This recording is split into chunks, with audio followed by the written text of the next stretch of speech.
बात महाभारत युद्ध शुरू होने से पहले की है।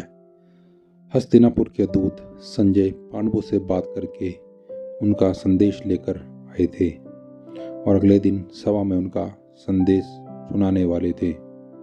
उस रात महाराज धृतराष्ट्र बहुत व्याकुल थे और उन्हें नींद नहीं आ रही थी। तब उन्होंने महामंत्री विदुर को बुलावा भेजा। कुछ समय पश्चात महामंत्री विदुर राजमहल में महाराज के सामने पहुंच गए। धृतराष्ट्र ने विदुर से अपनी व्याकुल मन की बता बताई और कहा कि जब से संजय पांडवों के यहाँ से लौट कर आया है तब से मेरा मन बहुत अशांत है। संजय कल सभा में सभी के सामने क्या कहेगा, यह सोच सोच कर मन व्यथित हो रहा है और नींद नहीं आ रही। यह सुनकर विदुर ने महाराज से महत्वपूर्ण नीतियों की बात कही और कहा कि जब किसी व्यक्ति, चाहे वो स्त्री हो या पुरुष, दोनों के जीवन में ये 4 मुख्य कारण होते हैं तब उसकी नींद उड़ जाती है और मन अशांत हो जाता है। ये 4 कारण कौन कौन से हैं, आइए जानते हैं। पहला कारण, विदुर ने महाराज धृतराष्ट्र से कहा कि यदि किसी व्यक्ति के मन में काम भाव जाग गया हो तो उसकी नींद उड़ जाती है और जब तक उस व्यक्ति की काम भावना तृप्त नहीं हो जाती तब तक वह सो नहीं सकता। काम भावना व्यक्ति के मन को शांत कर देती है और कामी व्यक्ति किसी भी कार्य को ठीक से नहीं कर पाता है। यह भावना स्त्री और पुरुष दोनों की नींद उड़ा देती है। अतः हमें अपनी इंद्रियों पर संयम रखना चाहिए और शारीरिक एवं मानसिक रूप से कोई भी ऐसा कार्य नहीं करना चाहिए जिससे कि काम भावना को बल मिले। जब भी किसी के मन में ऐसे विचार उत्पन्न हो तो अपने मन को प्रभु संकीर्तन की तरफ ले जाए। दूसरा कारण, जब किसी व्यक्ति की शत्रुता उससे अधिक बलवान व्यक्ति से हो जाती है तो भी उसकी नींद उड़ जाती है। निर्बल और साधनहीन व्यक्ति हर पल बलवान शत्रु से बचने के उपाय सोचता रहता है, क्योंकि उसे हमेशा यह भय सताता है कि कहीं बलवान शत्रु की वजह से कोई अनहोनी ना हो जाए।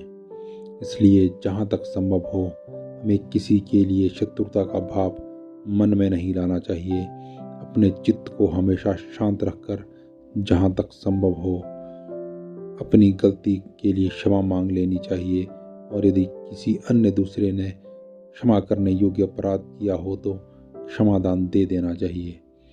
यदि अक्षम्य अपराध किया हो तो भी हमें स्वयं न्यायकर्ता नहीं बनना चाहिए, क्योंकि क्रोध में मनुष्य सही निर्णय नहीं ले पाता। शांत चित्त से देश की न्याय व्यवस्था के अनुसार व्यवहार करना चाहिए ताकि आपके शत्रु द्वारा किए गए अपराध का दंड देश के न्याय व्यवस्था अनुसार ही मिले। तीसरा कारण, यदि किसी व्यक्ति का सब कुछ या सबसे प्रिय वस्तु छीन ली गई हो तो उसकी रातों की नींद उड़ जाती है। ऐसा इंसान ना तो चैन से जी पाता है और ना ही सो पाता है। इस परिस्थिति में व्यक्ति हर पल छीनी हुई वस्तुओं को पुनः प्राप्त करने की योजनाएं बनाता रहता है और जब तक वो अपनी वस्तुएं पुनः पा नहीं लेता है तब तक उसे नींद नहीं आती। इस परिस्थिति से बचने के लिए मनुष्य को किसी भी सजीव या निर्जीव वस्तु में अपनी प्रीति नहीं लगानी चाहिए, क्योंकि संसार की कोई भी वस्तु स्थायी नहीं है और जीवन में जो कुछ भी आपको मिलेगा वो भाग्य अनुसार मिलकर ही रहेगा।